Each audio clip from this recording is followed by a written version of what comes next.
আমার হাজবেন্ড মনে করেন পিজি হসপিটালে ভর্তি, তারপরে আমি হাদি হত্যার বিচারের জন্য আর হাদির জন্য মানে আমি এখানে বারবার উনাকে রেখে রেখে এখানে আসতেছি, যাতে একটা ন্যায় বিচার আমাদের পাওয়া দরকার।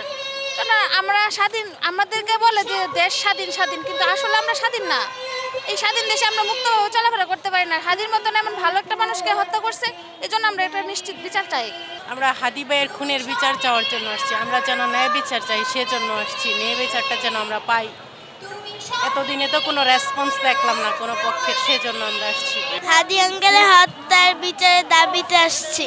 যে এই মানুষটা যতদিন ছিল পৃথিবীতে, উনি শুধুমাত্র আমি ওনার কাছে শুধু ইনসাফের কথা, কিভাবে মানুষের ভালো হয় ওই কথা, ওগুলাই জানতে পারছি। এবং ওনার এই এতদিনের প্রচেষ্টা আমাদের মানুষ, কিছু সংখ্যক মানুষ হলো সেগুলো বুঝতে পারছে। এবং এখানে যারা আসছে শুধু ওনাকে ভালোবেসেই আসছে। হ্যাঁ, এটা অবশ্যই আমাদের সবারই একটাই দাবি, অতি শীঘ্রই প্রশাসন খুনিদেরকে গ্রেপ্তার করবে এবং অতি শীঘ্রই সেটা বিচার হবে। খুনি যে প্রান্তেই থাকুক তাকে আনা হবে এবং এনে বিচার করতে হবে। আমাদের দাবি এটা।